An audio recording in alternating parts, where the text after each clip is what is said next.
찬송가 357장 함께 찬양하겠습니다.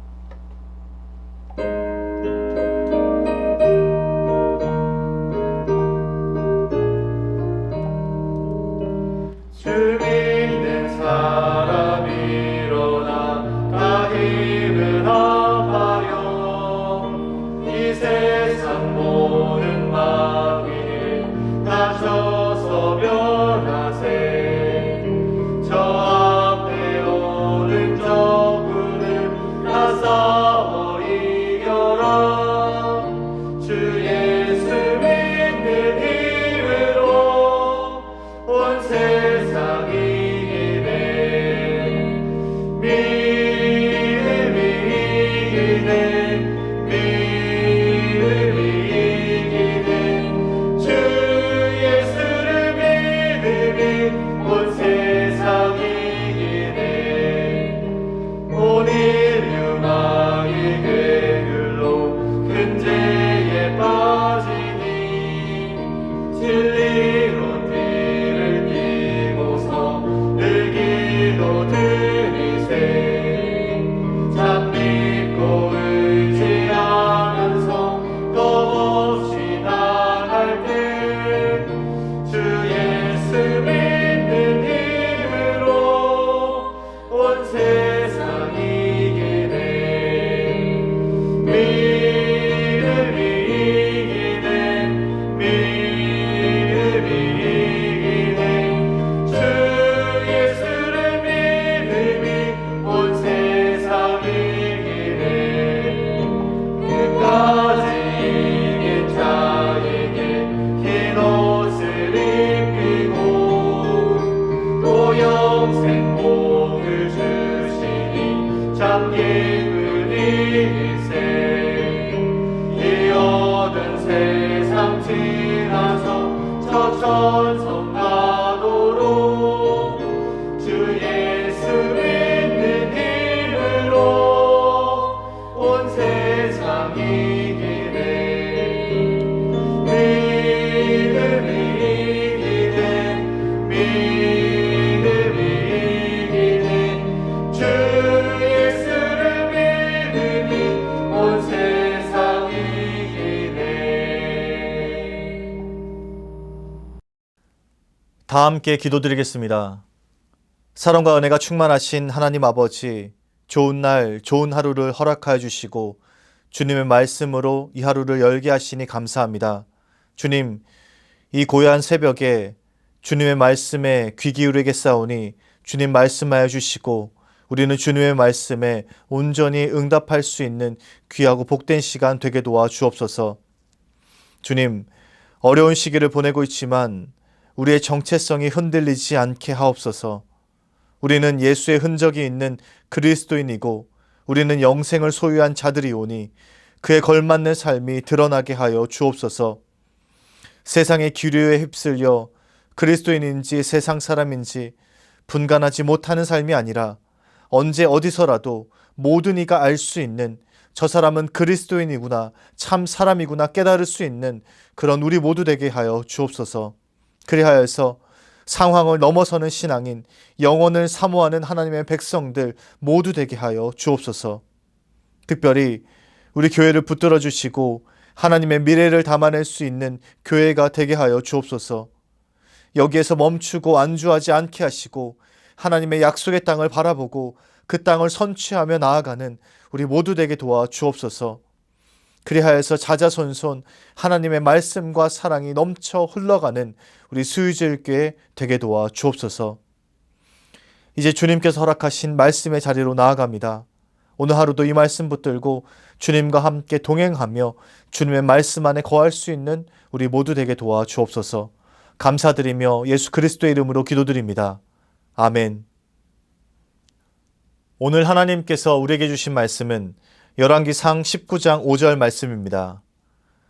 로뎀나무 아래에 누워 자더니 천사가 그를 어루만지며 그에게 이르되 일어나서 먹으라 하는지라. 아멘. 오늘의 그본세 한 문장. 천사는 엘리야에게 비전을 준 것도 아니고 성경을 그에게 설명한 것도 아니며 어떤 놀랄만한 일을 행한 것도 아닙니다. 다만 엘리야에게 가장 일상적인 일, 곧 일어나서 먹으라고 말했습니다. 평범한 일상의 기쁨이란 제목으로 말씀 전하겠습니다. 오늘 본문 말씀은 엘리야에 관한 내용입니다. 엘리야 하면 우리가 기적을 많이 행하고 능력 있는 종으로 쉽게 생각하는데요. 오늘 말씀에서는 이런 엘리야의 모습과는 정반대의 모습을 보게 됩니다. 오늘 본문 말씀 앞쪽에 이런 내용이 있습니다.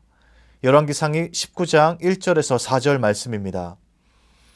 아합이 엘리야가 행한 모든 일과 그가 어떻게 모든 선지자를 칼로 죽였는지를 이세벨에게 말하니 이세벨이 사신을 엘리야에게 보내어 이르되 내가 내일 이맘때에는 반드시 내 생명을 저 사람들 중 한 사람의 생명과 같게 하리라. 그렇게 하지 아니하면 신들이 내게 벌 위에 벌을 내림이 마땅하니라 한지라. 그가 이 형편을 보고 일어나 자기의 생명을 위해 도망하여 유다에 속한 브엘세바에 이르러 자기의 사환을 그곳에 머물게 하고 자기 자신은 광야로 들어가 하룻길쯤 가서 한 로뎀 나무 아래에 앉아서 자기가 죽기를 원하여 이르되 여호와여 넉넉하오니 지금 내 생명을 거두시옵소서. 나는 내 조상들보다 낫지 못하니이다 하고. 엘리야는 아합과 대적하는 일이 두려웠습니다. 그래서 자신의 생명을 지키기 위해 도망하였습니다.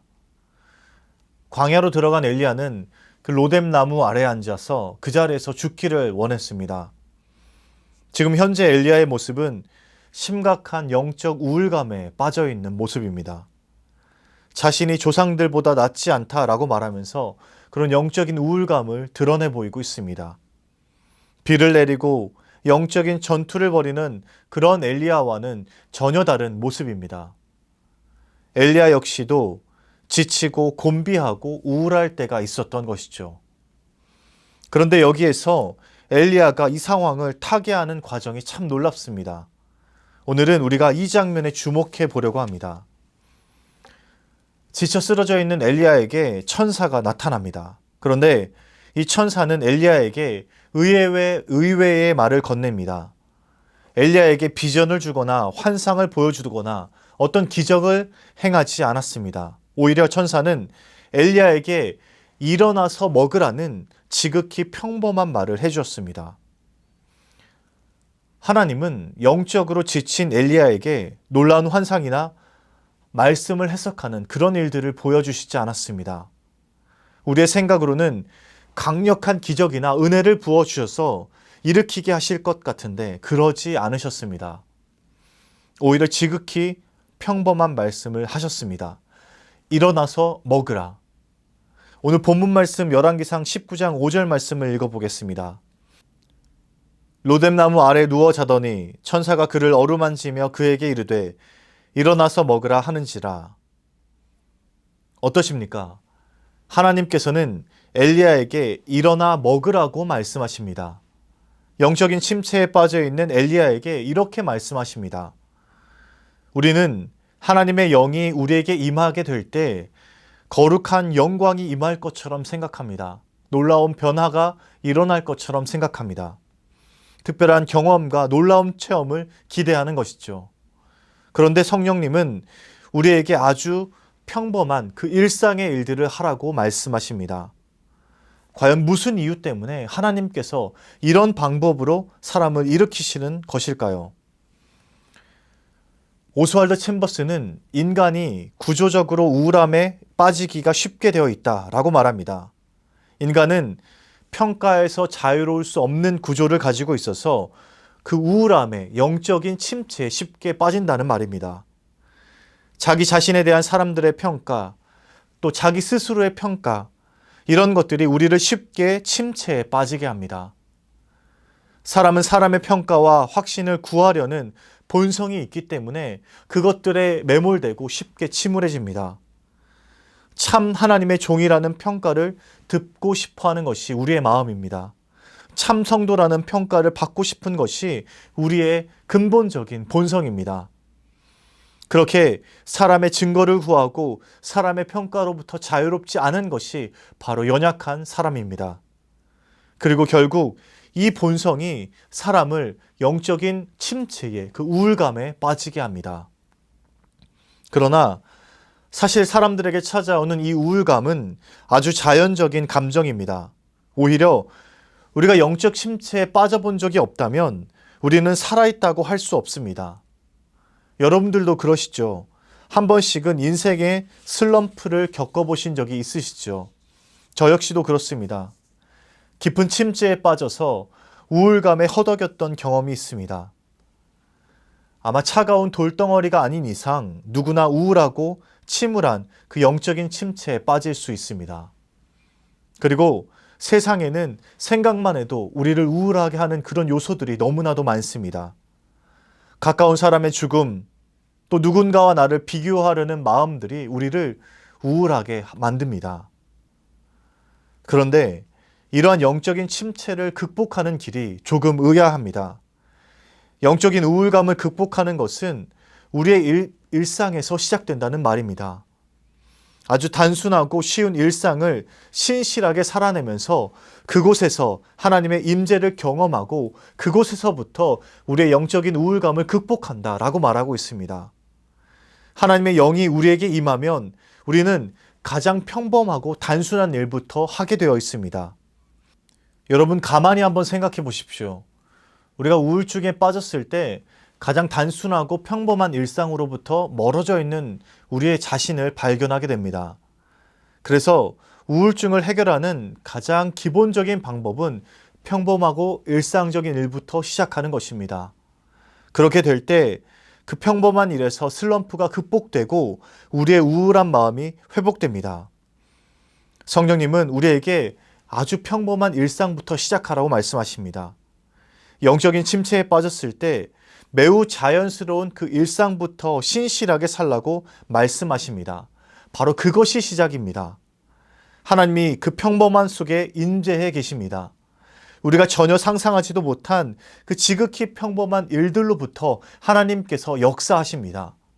이것이 영적인 침체를 극복하는 기본적인 시작입니다. 우리가 그 작은 일에 신경을 쓰고 신실하게 그 일을 시작하면 그 속에 하나님이 임재해 계신다는 사실을 발견합니다. 로뎀나무 아래 누워 자더니 천사가 그를 어루만지며 그에게 이르되 일어나서 먹으라 하는지라. 이렇게 일어나서 먹는 그 작은 일부터 행하게 될 때 다음 일들, 그 다음 일들까지도 우리가 극복하며 성취할 수 있습니다. 그렇게 하나하나 더 큰 일들을 극복하며 하나님의 감동으로 그 일들을 이뤄갈 수 있습니다. 사실 지극히 평범하고 작은 일이 결코 하찮은 일은 아닙니다. 오히려 가장 중요하고 기본적인 일이 될 수 있습니다. 예수님의 말씀을 가만히 살펴보면 이와 비슷한 말씀을 하십니다. 양과 염소를 구분하는 방법을 설명하실 때 어떠한 기적적인 일을 예로 드시지 않습니다. 내가 줄일 때에 너희가 먹을 것을 주었고 목마를 때에 마시게 하였고 나그네 되었을 때에 영접하였고 헐벗었을 때에 옷을 입혔고 병들었을 때에 돌보았고 옥에 갇혔을 때에 와서 보았느니라. 예수님이 양들에게 말씀하실 때 어떠한 기적적인 일들을 보겠다고 하지 않으십니다. 오히려 우리 삶에서 일어나는 평범한 일들에 어떻게 반응했는지 그것을 보시겠다 말씀하십니다. 그런데 놀라운 것은 이 작은 일에 충실했던 그 의인들의 반응입니다. 주님, 언제 저희가 그런 일들을 했습니까? 이렇게 되묻는다는 것입니다. 우리의 평범한 삶 가운데에서 우리는 기억하지 못했던 사소하고 아주 작은 일들이었지만 주님은 그것을 기억하시고 그것을 바로 보신다는 말씀입니다.